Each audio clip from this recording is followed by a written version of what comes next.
Bonsoir, merci de votre présence nombreuse. Ça fait plaisir de vous voir et puis surtout de vous parler de cet événement éphémère, en effet, puisqu'il va se passer d'ici quelques mois et puis disparaître pour les 20 à 25 ans suivants. Et je vous présente cette fête. Alors, qu'est-ce que je fais? D'abord, je me présente moi. Marie-Jo Valène, je suis adjointe au directeur exécutif et en charge de la communication, le marketing et les médias. Liliane va partager la présentation avec moi. Elle nous a rejoint aussi il y a déjà plus d'une année pour nous aider dans toute la partie de la rédaction et du suivi du marketing plan. Alors au programme ce soir, je vais vous parler un tout petit peu de l'équipe parce qu'évidemment on se pose toujours des questions. On parle beaucoup de bénévoles. On sait que la fête des vignerons a été faite jusqu'à maintenant depuis 1797, qui est la date de la première fête des vignerons, par des bénévoles pour une population. La dernière fête en 1999 était faite encore et organisée encore de cette forme-là. Il y avait une personne rémunérée, c'était la secrétaire générale de la confrérie. Et cette fois-ci, pour la première fois dans l'histoire de la fête, nous sommes une équipe que voici au niveau du marketing. Donc là, je vous parle de communication, marketing et médias. Nous sommes une équipe de 11 personnes avec plusieurs statuts. Il y a des personnes salariées, des personnes au mandat. Et nous sommes entourés de commissions bénévoles. Et ces commissions bénévoles, il y a donc une commission de communication et de médias qui est encore constituée de 12 autres personnes. Et puis ensuite, nous sommes une trentaine dans nos bureaux aujourd'hui pour l'organisation générale de la fête. Donc vous voyez que dans cette partie-là, nous traitons les RP, les médias, la communication, le marketing et bien sûr les ventes et tout ce qui va avec la vente des billets notamment. Je reviens peut-être juste pour le programme. Je vais vous expliquer un petit peu après les origines et l'histoire, parce que c'est vrai qu'il y a toujours beaucoup de questions. On a l'impression qu'on connaît tous la confrérie des vignerons et la fête des vignerons, et en fait, on se rend compte qu'il y a toujours une ou deux petites histoires à apprendre. On va vous parler de chiffres, bien sûr, de quand est-ce qu'a commencé cette aventure et jusqu'où elle ira, combien d'années elle va prendre. Et puis, Liliane reprendra pour la partie de l'audit marketing, pour qui on fait cette fête finalement, qu'est-ce que c'est que ce produit, quelles sont les étapes de travail. Et puis moi je vous parlerai aussi plus tard de la partie peut-être un peu plus de rêve, de qu'est-ce que c'est la prochaine fête, c'est quoi le spectacle, qui le fait et pour qui. Maintenant, on avait envie de jouer un tout petit peu avec vous et d'être un peu plus interactif, et j'avais envie de vous demander, à votre avis, quelle est la mission de la confrérie? Puisqu'on a vu dans le film tout à l'heure qui a été fait par les étudiants de l'école, c'est un film pédagogique qui est passé dans les écoles et qui, vous m'entendez bien parce que moi je m'entends deux fois, qui passe dans les écoles et c'est pour ça qu'à la fin on entend des gens pour les gens de votre âge. Alors j'ai assez envie de vous dire, peut-être vous étiez attentifs, quelle est la mission de cette confrérie entre deux fêtes? Qu'est-ce qu'elle fait? Puisque la confrérie des vignerons de Vevey est le producteur de la fête des vignerons. Je vous aide un petit peu, hein, sinon on va passer trop longtemps. Qui est pour la réponse A? La confrérie se remet de la dernière fête pendant 20 ans. Il y a une personne. La B, est-ce qu'ils attendent pour planifier la suivante en sachant qu'une fête prend à peu près 10 ans? Il faut compter à peu près 10 ans pour l'organiser. Ou qui est pour la C? Ils ont une mission de contrôle de qualité dans l'aire viticole. Puis là, je pense que vous allez tous lever la main parce que vous connaissez la confrérie. Alors, en effet, qu'est-ce que c'est que cette confrérie des vignerons? Elle existe depuis, on dit, depuis la nuit des temps. Pourquoi la nuit des temps? Parce que les premières archives qui peuvent être consultées et qui sont consultables aujourd'hui au musée de la confrérie des vignerons datent du XVIIe et datent de la première fête. Au-delà de ça, on sait, avant ça, on sait que ça existait, puisqu'il y a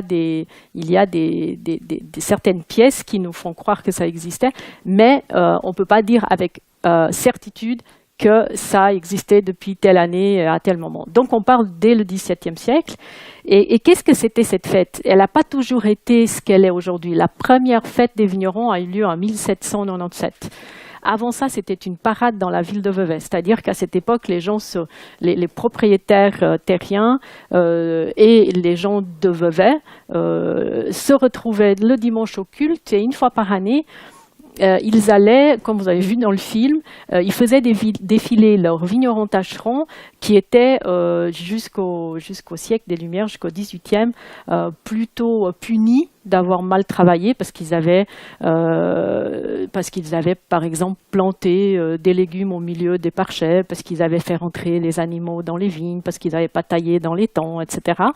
Et puis, ensuite, à partir du 18e, on va plutôt, c'est ce que moi j'appelle la motivation, montrer et faire parader les meilleurs. Et c'est ça la mission de la confrérie. Encore aujourd'hui, si on devait parler avec les mots d'aujourd'hui, on dirait que la confrérie des vignerons fait le contrôle qualité pour les propriétaires terriens qui ont des vignes, qui ne peuvent pas les travailler eux-mêmes parce qu'ils ne sont pas vignerons eux-mêmes, donc ils n'ont pas la compétence de le faire. Ils engagent des gens pour ça, et comme ils ne peuvent pas contrôler ce travail, ils le font contrôler par les experts de la confrérie. Voilà donc sa mission, en effet. La confrérie aujourd'hui, c'est 1700 membres. Alors évidemment, chaque fois qu'il y a une fête, il y a une montée d'inscription de membres, puisque les gens viennent, sachant que les membres de la confrérie peuvent effectivement accéder en avant-première aux billets du spectacle, au rôle dans le spectacle, etc. Donc il y a beaucoup de jeunes qui sont rentrés ces 3 dernières années à la confrérie. On est 1700 membres. Je suis consoeur. Il y a les femmes aussi. Depuis 10 ans, les femmes sont admises dans cette confrérie. Il y a même 2 femmes dans le conseil de la confrérie. Le conseil de la confrérie, c'est un conseil qui est constitué de 24 personnes, 12 cols blancs, comme on les appelle, 12 cols bleus. Les cols bleus sont les personnes issues du monde de la viticulture et les vignerons. Les cols blancs étant tous les autres métiers. C'était d'abord les propriétaires fonciers. Aujourd'hui, ils ne sont pas tous propriétaires. Et puis, l'abbé président, donc c'est toujours son titre aujourd'hui, l'abbé président, donc une abbaye, c'était une abbaye avant, abbé président, qui serait un peu le président du conseil d'administration, si on veut bien, qui préside ce conseil de 24 personnes, qui est François Margot depuis 2012 et qui est l'abbé président actuel. La confrérie organise 3 fois par année, chaque année, ces fameuses visites de vignes, ces visites qui sont effectuées pour contrôler le travail de ces vignerons tâcherons qui seront couronnés et qui auront la médaille d'or une fois tous les 25 ans, c'est-à-dire en 2019 pour la prochaine. Entre-temps, pendant ces 20 ans, il y a des biennales et des triennales lors de l'Assemblée générale de la confrérie. Les notes sont publiées, les vignerons connaissent leurs notes et ils reçoivent des primes en argent et aussi des médailles, mais bronze et argent, puisque la médaille d'or est remise lors d'une fête des vignerons. Et évidemment, 4 fois par siècle, la confrérie organise la fête, ce qu'elle est en train de faire en ce moment. Vous voyez que depuis 1797, où on parle effectivement de la première fête. Pourquoi la première fête? Parce que pour la première fois en 1797, il y a eu une estrade, des billets payants, et il y a eu un spectacle avec un livret et une composition particulière. Jusque-là, c'était juste la population qui se ressemblait, qui jouait, qui chantait, mais il n'y avait pas un spectacle proprement dit. Ce qui est assez génial, c'est que d'une part, on parle d'une fête qui a des siècles, et d'autre part, l'année prochaine, on célèbre la 12e édition seulement. Et c'est là qu'on voit qu'en termes de temporalité, on est vraiment dans quelque chose d'unique. Ici à l'écran, vous voyez les différentes fêtes qui ont eu lieu avec leur date et le thème. Il y a toujours un thème, le spectacle étant toujours, la narration étant toujours la même, chaque fois revisitée par le metteur en scène du moment. Vous n'êtes pas sans savoir, certainement, vous avez vu passer l'information qu'en 2016, le 1er décembre 2016, la fête a été inscrite par l'UNESCO au patrimoine immatériel culturel de l'humanité. Et évidemment que cette nomination est fantastique. C'est la première tradition vivante suisse à l'avoir été, à avoir eu cette inscription. Mais c'est aussi un défi supplémentaire pour nous, parce qu'évidemment, elle prend toute une autre dimension, nationale, voire même internationale. Et donc, en termes de marketing et de communication, notre défi est celui d'amener la fête au-delà de la Suisse romande, au-delà de la Suisse francophone, et de la faire connaître plus loin, mais on va en parler après. Si on devait résumer en une phrase ce qu'est la fête des vignerons, c'est une grande fresque humaine. C'est la célébration en hommage à ces vignerons tâcherons. C'est pas la fête du vin, je vous l'assure, il va s'en boire, c'est certain, mais c'est pas la fête du vin. C'est la fête de la vigne, de la terre et de l'homme avec un grand H qui la travaille et qui la fait vivre et qui la passe de génération en génération dans le meilleur état possible. Ici, on a quelques chiffres. Donc, la fête aura lieu effectivement l'année prochaine du 18 juillet au 11 août. On attend 1 million de visiteurs dans la ville de Vevey. Le spectacle est composé plus de 6 000, mais de 5 500, puisque maintenant on a le chiffre exact. Le 28 octobre a eu lieu la première rencontre entre les acteurs figurants du spectacle et Daniele Finzi-Pasca, qui leur a expliqué la trame de ce même spectacle. Il y a effectivement 5 500 personnes qui sont engagées bénévolement dans cette grande fresque humaine dont les répétitions commencent pour tout ce qui est chœur, etc. Elles ont déjà commencé. Et puis pour la chorégraphie, ça commencera ces prochaines semaines. Il y a plus de 40 000 spectateurs attendus dans l'arène puisqu'elle a 20 000 sièges sur 20 représentations. 20 000 places dans cette arène qui n'est pas encore construite. On est en train de faire les premiers trous sur la place du marché pour les fondations de cette arène. Le budget de la fête, il a été largement relayé par la presse, est de 99 millions. Il y aura 20 représentations, dont une générale et le couronnement qui est le premier jour de la fête des vignerons à 7 h du matin, s'il vous plaît. Et puis le prix des billets qui ont été aussi largement parlé et publié, qui va de 79 à 359. La ville en fait, ce serait le festival off, si on veut bien, de la fête des vignerons. C'est tout ce qui va se passer en dehors de l'arène, où on n'aura pas besoin d'avoir un billet pour aller à la ville en fête. Tout un chacun pourra s'y rendre tous les jours. Cette ville en fête, c'est plus de 70 bars, caveaux et restaurants, y compris 7 500 places de restauration que nous devons amener en plus des restaurants et des bars de Vevey pour accueillir ces 45 000 personnes par jour. Et puis, la grande première de cette fête, c'est les invitations qui ont été faites au canton. Donc, ces invitations ont été faites avec un petit espoir qu'il y en ait quelques-uns qui répondent. Et finalement, les 26 cantons seront présents, soit seuls et chacun à une journée cantonale, soit pour certains cantons plus petits qui se sont regroupés et qui ont leur journée cantonale sur une journée. Donc, c'est que du bonheur. Les programmes cantonaux sont absolument magiques. Ils nous annoncent des choses superbes. Des journées bien animées, bien chargées, que ce soit de choses contemporaines, culturelles, spectacles, cortèges. Donc je pense que cette ville en fait sera particulièrement bien animée et très nationale. Pour rester encore un tout petit peu dans les chiffres, j'avais envie de vous faire une petite comparaison parce que 20 ans, c'est toujours énorme. 20 ans, on a le temps d'oublier. 20 ans, tout change, la technologie, les modes de vie, les fonctionnements. Et puis, notre référence, lorsque nous sommes arrivés dans les bureaux, c'était 1999. C'était il y a 20 ans. Donc, bien sûr que la première chose que l'on a fait, les archives étant encore des classeurs et du papier, on a pris nos 722 classeurs dans les archives et on a commencé à lire ce qu'avaient dit nos collègues d'il y a 20 ans. Les surprises étaient grandes parce qu'il y a beaucoup de choses qui étaient impossibles à copier-coller parce que, évidemment, en termes de communication, marketing et autres, vous imaginez, il n'y a plus rien qui est comme il y a 20 ans. Et donc, j'avais envie de vous mettre un peu des chiffres comparatifs. Le nombre de spectateurs a effectivement augmenté, 250 000 en 1999 contre 400 000 aujourd'hui. Spectateurs, donc personnes ayant acheté un billet pour assister à un des spectacles. 15 représentations en 1999 contre 20 pour cette année prochaine. Les places dans l'arène ont aussi augmenté. Le nombre de visiteurs, bien sûr, puisqu'il y a plus de places, puisqu'il y a plus de jours. Et puis les acteurs figurants, il y avait 5220 acteurs figurants en 99, on est à 5500 cette fois-ci. Le nombre n'est pas ce qui a beaucoup augmenté, évidemment, dans ce chiffre-là de 10 000, c'est les bénévoles qui vont aussi travailler autour de la fête et faire en sorte que la fête fonctionne.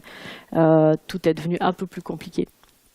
Donc, ces chiffres démontrent, alors bien sûr que l'idée principale, parce qu'il y a toujours une question qui se pose, c'est mais pourquoi ça grandit? Pourquoi vous augmentez? Alors, une des volontés était très clairement de dire nous ne souhaitons pas que les prix des billets augmentent vis-à-vis de 99. Alors augmenter oui, mais dans une proportion qui soit juste et raisonnable pour ce qui se passe aujourd'hui. Et comment faire, puisque tout a augmenté, le budget a doublé. Alors, ce que l'on a trouvé, nous, les suivants, je ne sais pas ce qu'ils trouveront, c'est de faire une semaine supplémentaire, donc quelques spectacles supplémentaires, du moment que cette arène est construite, autant qu'elle serve encore une semaine, et puis d'augmenter le nombre de places dans l'arène. Et c'est comme ça qu'on arrive à garder des prix de billets qui soient encore tout à fait raisonnables. Une aventure sur 8 ans.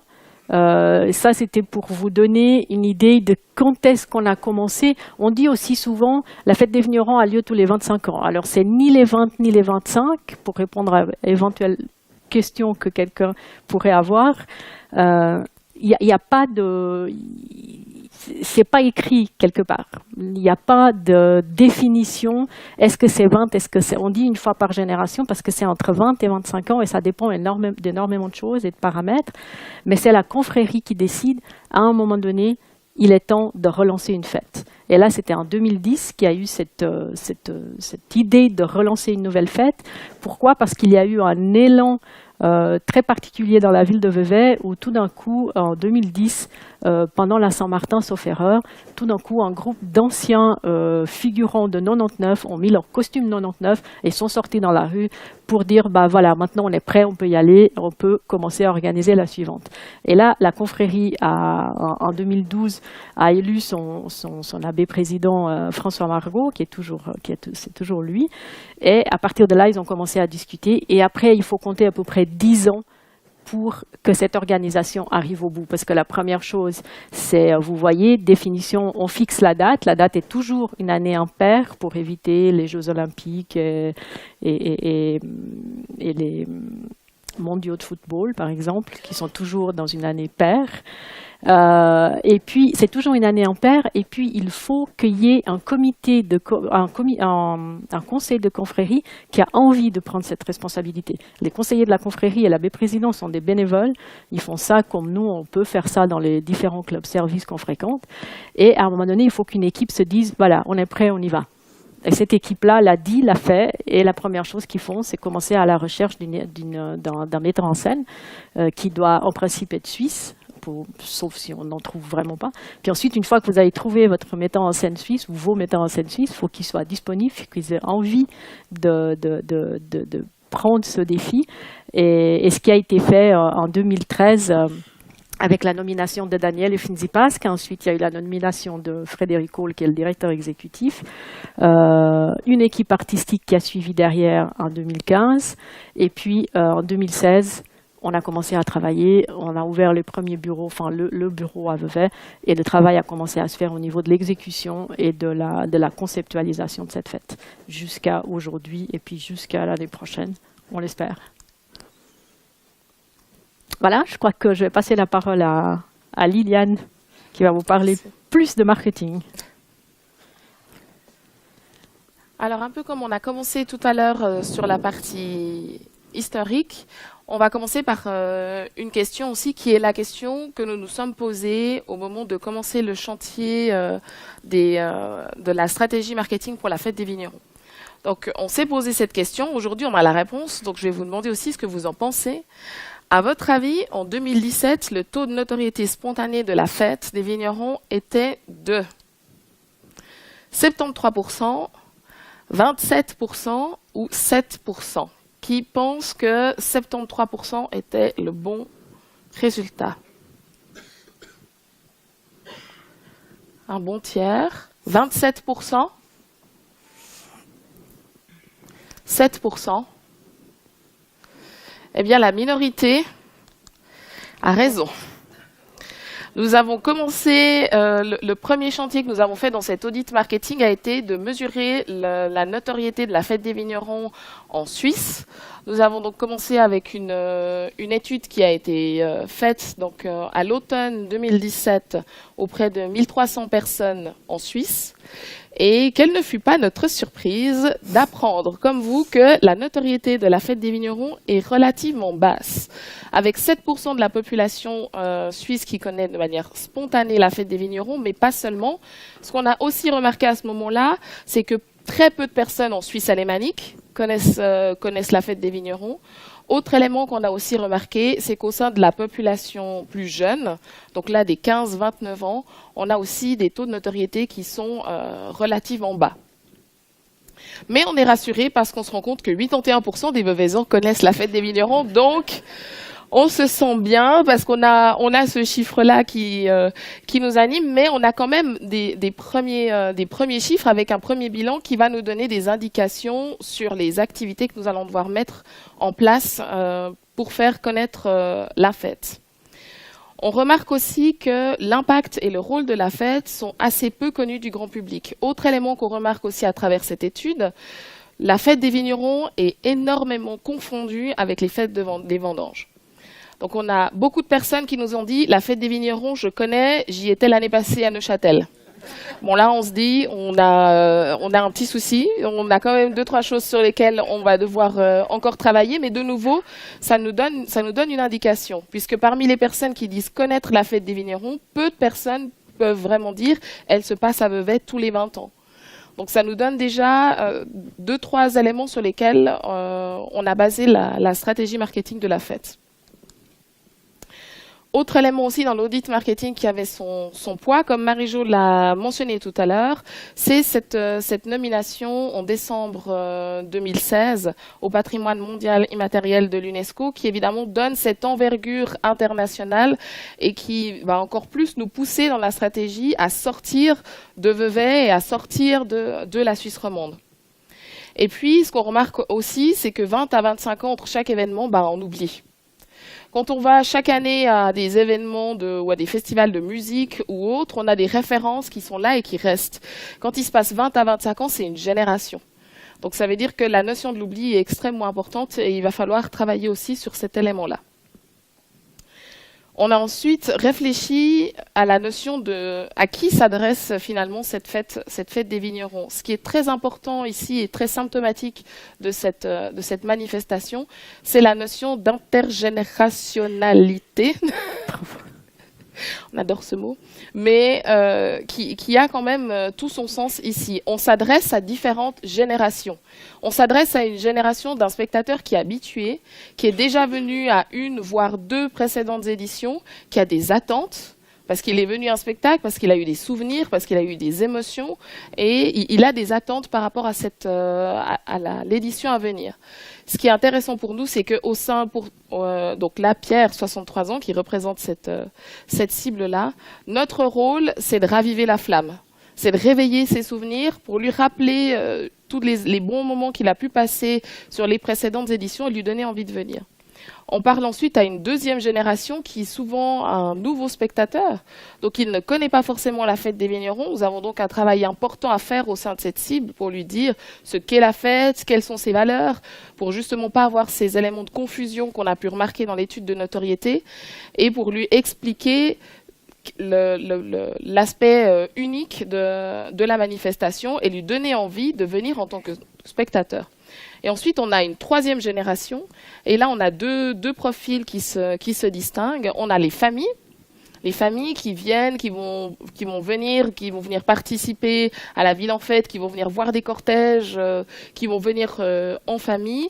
Et on a aussi le plus jeune, donc là, Marc, qui a 20 ans, qui lui sera beaucoup plus intéressé par la ville en fête et la partie off, finalement, de la manifestation, qui pourrait aussi être un spectateur, mais s'il est un spectateur, c'est parce que une des 2 générations dessus lui aura acheté son billet.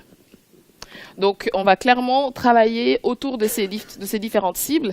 Et le challenge d'un point de vue marketing est de se dire comment va-t-on réussir à communiquer à ces différentes cibles, à ces différents profils qui ont des attentes qui sont différentes, qui ne communiquent pas les mêmes médias. Et pour ce faire, on a travaillé énormément autour de la thématique de l'expérience visiteur. C'est quelque chose qui était vraiment très important, c'est de se dire si toutes ces cibles ont un point commun, c'est l'expérience qu'elles vont avoir avec la fête. Et ça, on s'en est aussi rendu compte auprès des générations qui avaient déjà vécu une ou l'autre fête, c'est les souvenirs qui restent. Et c'est autour de ces éléments-là qu'on voulait travailler sur cette expérience visiteur. Expérience qui commence déjà par se faire connaître. Vous avez vu les résultats de notoriété. Donc, des campagnes ont été mises en place justement pour faire augmenter la notoriété de la fête des vignerons en Suisse. Et puis après, travailler sur tout cet engagement, créer ces communautés, ce qu'on fait depuis maintenant plus d'une année, pour ensuite arriver sur la phase de vente, d'achat du billet. Et autre phase que nous allons encore plus intensifier à partir du début d'année prochaine, ce sera toute l'arrivée à Vevey, la préparation de la ville en fête, le spectacle en tant que tel, la ville en fête et toute l'expérience qui va se passer. Donc aujourd'hui, ce qui est important pour nous, c'est de se dire que finalement, ces différents profils, on a envie de raconter cette histoire avec eux du moment où on leur rappelle la fête et ses valeurs jusqu'au moment où il va repartir chez lui avec des idées, des émotions et des expériences plein les yeux. Le produit Fête des vignerons, il se compose de différentes parties. La première partie, c'est bien évidemment le spectacle. C'est ce qui est le plus attendu. Il y a d'énormes efforts qui sont faits pour, justement, de nouveau, quand on parle de cette expérience, faire vivre un souvenir qui soit vraiment marquant. Donc là, on a à ce jour prévu justement une générale, un couronnement, 18 représentations et 3 cortèges officiels.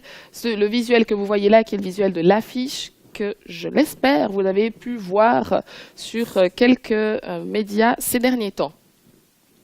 Deuxième élément du produit Fête des vignerons, c'est l'arène. L'arène qui est finalement le reflet aussi de l'aspect contemporain de cette fête. On pourrait vous en parler encore plus tard si c'est les éléments qui vous intéressent, mais c'est de voir comment se sont développées ces arènes au fur et à mesure des fêtes des vignerons qui sont vraiment le reflet de l'époque dans laquelle elle vit. Donc là, une arène de 20 000 places, relativement lourde, et d'une surface de 17 000 mètres carrés, et sa construction vient de commencer maintenant à Vevey. La ville en fête et les journées cantonales dont on vous a parlé aussi tout à l'heure. Donc la volonté de faire vivre de nouveau cette expérience en dehors du spectacle. Qu'est-ce que ça veut dire? 2 activités à vivre par heure de 9h à minuit pendant 25 jours.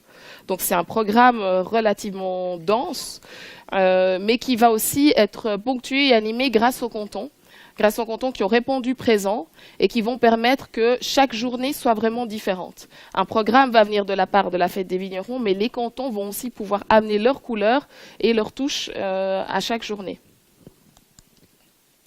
Le vin de la fête, on honore le travail du vigneron tâcheron. Donc il y a bien évidemment aussi toute une partie qui est liée au vin de la fête qui est importante aussi dans le produit Fête des vignerons.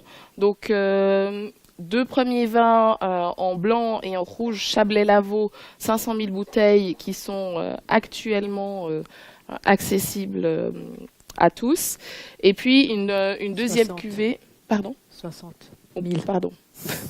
Et une deuxième cuvée qui elle, sera disponible pendant la fête. Et du merchandising, ça fait aussi partie du produit Fête des vignerons. Ça permet aussi de pérenniser l'événement avec des différentes collections d'articles qui sont actuellement créés et qui sont disponibles en ligne et dans différents points de vente. Donc on se retrouve avec un produit Fête des vignerons varié et avec différents éléments qu'on peut retrouver qui composent finalement l'expérience de la fête. Les étapes de travail, donc travail sur la notoriété extrêmement important, avec différents moyens de communication qui ont été mis en place, qui nous a pris presque 1 année et demie, pour finalement travailler sur un axe de vente, donc de vente des billets pour le spectacle, À partir du début d'année prochaine, un travail sur la ville en fête. Aujourd'hui, on n'a pas encore beaucoup parlé de cette ville en fête, donc c'est quelque chose qu'on a au programme pour début 2019. Et très important pour nous, c'est cette notion de pérenniser la fête, parce que fin d'année 2019, ça va s'arrêter. Dans 10 ans, 15 ans, une autre équipe va reprendre le flambeau. Et c'est aussi notre travail de leur donner envie de reprendre le flambeau dans une dizaine d'années. Donc c'est un objectif important que nous nous sommes aussi fixés et pour lequel nous allons aussi dédier quelques efforts.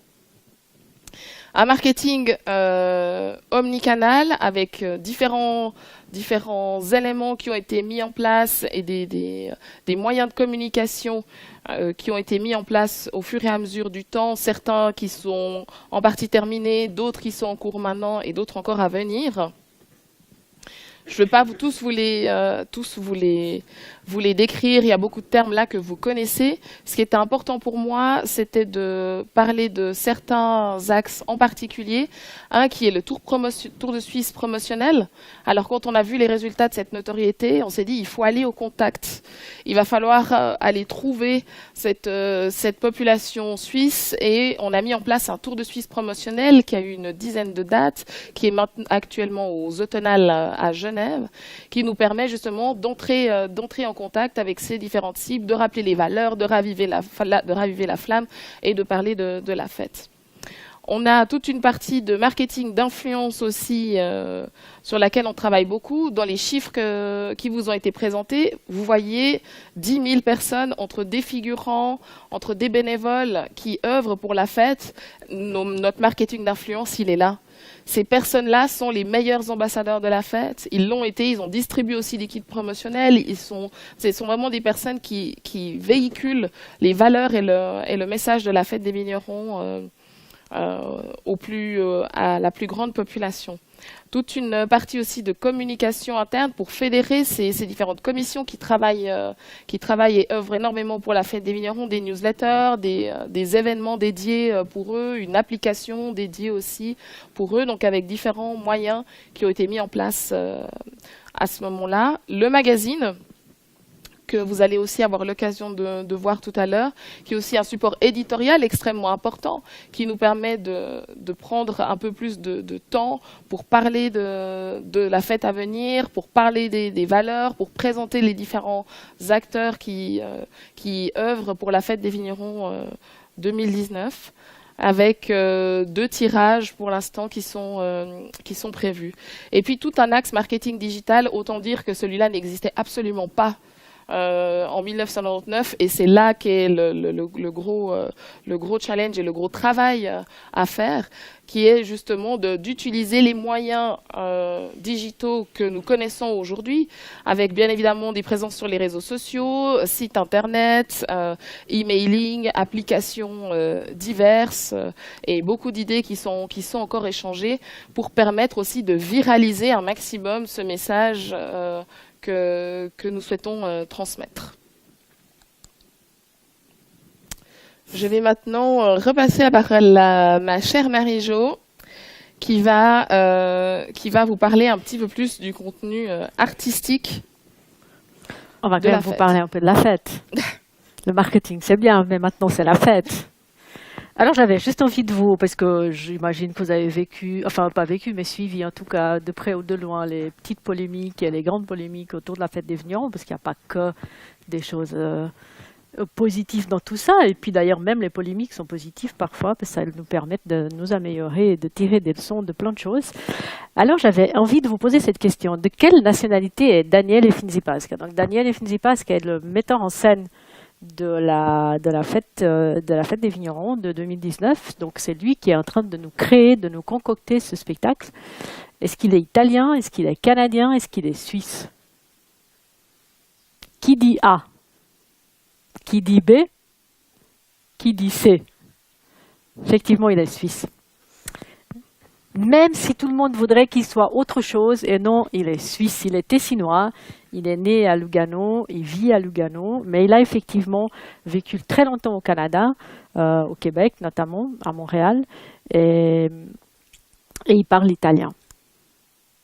Et je vous laisse quelques instants avec lui.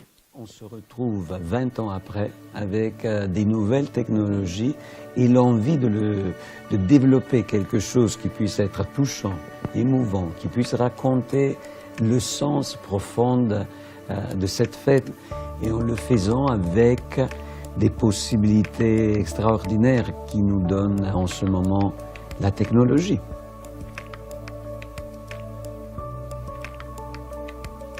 Il va y avoir comme un plancher dans lequel on va pouvoir suspendre avec des couleurs, des images plus oniriques, quelque chose d'inconcret comme des mouvements de lumière, mais on pourra aussi reconstruire Vevey. Et alors donc ça va être comme une nouvelle niveau de lecture du spectacle.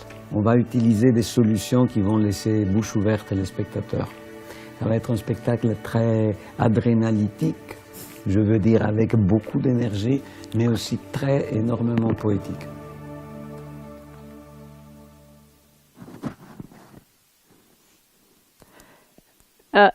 Qui de mieux pour parler du spectacle que lui? Il l'a imaginé, il l'a créé. Alors, il l'a imaginé entre 2013 et 2015 avec sa femme Julie Hamelin qui est décédée depuis.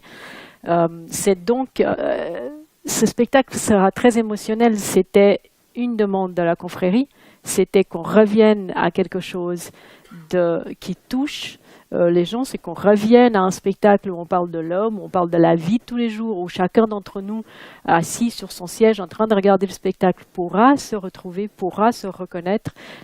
Et donc, c'est la raison aussi pour laquelle il a été décidé que les divinités qui sont apparues en 1927 et pas avant, mais que ces divinités n'allaient plus forcément apparaître dans le spectacle, en tout cas pas comme en 99 et en tout cas pas comme dans les précédentes, mais peut-être qu'elles nous feront un petit coucou, mais ça, on ne sait pas trop comment. Mais en tout cas, elles ne seront pas présentes dans le spectacle lui-même.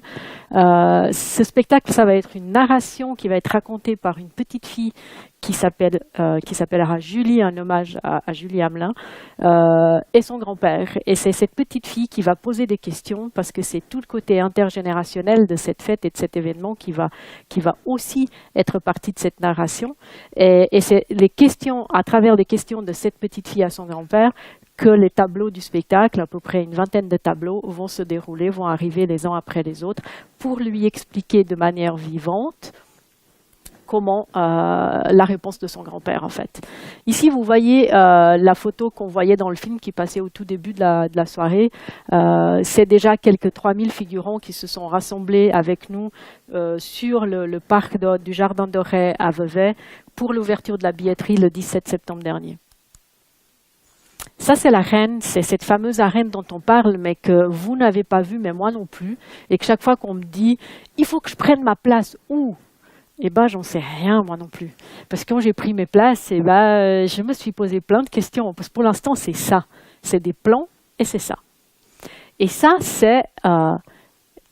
Finzi Pasca vous parlait tout à l'heure dans sa vidéo d'innovation dans gigantesque plancher en LED. Ce gigantesque plancher en LED, c'est cette grande scène centrale qui fait la taille de deux terrains de football. Et puis, vous avez 4 scènes périphériques à mi-hauteur de l'arène, reliées par un anneau qui font partie du jeu scénique. Ça veut dire que vous soyez assis dans cette arène, il se passera tout le temps quelque chose à votre gauche, à votre droite, au-dessus de votre tête ou sur la scène centrale. Ce qui veut dire qu'où que vous soyez, vous allez sentir et vivre ce spectacle d'une manière ou d'une autre, parce qu'il va se passer des choses un peu partout. Et c'est ça l'innovation de cette arène. Si vous vous souvenez de l'arène de 99, elle était ouverte sur le lac et les montagnes. On sortait d'une crise économique en 99, on avait besoin d'ouverture, on était à la veille du nouveau millénaire et on avait envie de sortir, d'aller vers les autres et de cette ouverture. Et bien sûr, qu'est-ce que fait chaque metteur en scène quand il arrive à Vevey? Il dit « je ferai tout sauf ce qu'a fait le précédent ». Donc s'il a ouvert, moi je ferme. S'il a fermé, moi j'ouvre. Et exactement, on va se retrouver dans un cocon, parce que Daniel Finzi Pasca ne veut pas de concurrence des montagnes et du lac, parce que la ville en fait est là pour ça. Après et avant le spectacle, on pourra aller regarder le lac et les montagnes, mais aussi parce qu'il veut qu'on vive ensemble tous quelque chose et qu'il y ait une immersion totale dans ce spectacle. L'émotion sera le maître mot, donc je pense qu'on va pleurer, vous pouvez sans doute prendre des Kleenex, l'yoba bien sûr, mais certainement à d'autres moments aussi. C'est un langage commun qui est parlé aujourd'hui entre la confrérie des vignerons, producteurs de la fête et l'équipe artistique. Et puis, je vais vous montrer quelques premières images scéniques. Alors, on ne le fait jamais, donc ça reste entre nous, vous ne raconterez rien, vous ne faites pas de photos, mais quand même, il fallait bien vous montrer d'autres choses. Alors, évidemment, ça reste de la 3D parce qu'encore une fois, ils sont même pas encore, les figurants sont même pas encore aux répétitions. Pour l'instant, ils sont dans la mise en jambe. Vous voyez ici la première scène du spectacle. Le spectacle va s'ouvrir sur une journée de vendange avec à peu près un groupe de percussionnistes de tous les âges. Il y a des enfants de 6-7 ans jusqu'à des personnes beaucoup plus âgées, d'à peu près 800 percussions qui vont mettre le feu à cette arène dès les premiers instants du spectacle. Et les choristes, tout ce qui est chœur et harmonie, sont habillés, ont des costumes comme ceci. Ça veut dire qu'ils représentent les animaux et les insectes de la vigne qu'on retrouve dans les vignes du Chablais vaudois et de l'Avaux. Les caisses à vendange sont transformées en instruments de percussion, donc ils vont tous battre et taper sur des caisses à vendange, mais qui seront transformées pour ça. Et vous verrez, si vous restez pour le cocktail, eh ben, vous verrez une petite fourmi qui va se glisser parmi nous tout à l'heure. Après, oh zut, c'est coupé. Après, vous avez une scène qui est celle des sons suisses. Évidemment, les sons suisses historiques seront là. C'est une évidence qu'ils ne peuvent pas disparaître, ils font partie des incontournables. Chaque spectacle a à peu près 10 à 12% d'incontournables. Ce sont des choses que le metteur en scène doit absolument faire figurer dans ce spectacle. Il peut un tout petit peu les changer, il peut les adapter, mais il ne peut pas les enlever. C'est l'yoba, c'est le rang des vaches avec les vaches et tout ce qui va avec. C'est les sons suisses, c'est le chevrier, et puis ensuite c'est des chansons comme Allons chanter sur les ormons ou des chansons qui doivent absolument y figurer, mais qui seront évidemment un tout petit peu modifiées ou adaptées. Ici, vous voyez une scène qui n'est pas celle des sons suisses historiques, puisque vous me direz, mais ils ne sont pas armés, ces sons suisses. Eh bien, non, Daniele Finzipas a tout de suite dit qu'il n'y aura pas d'armes sur spectacle.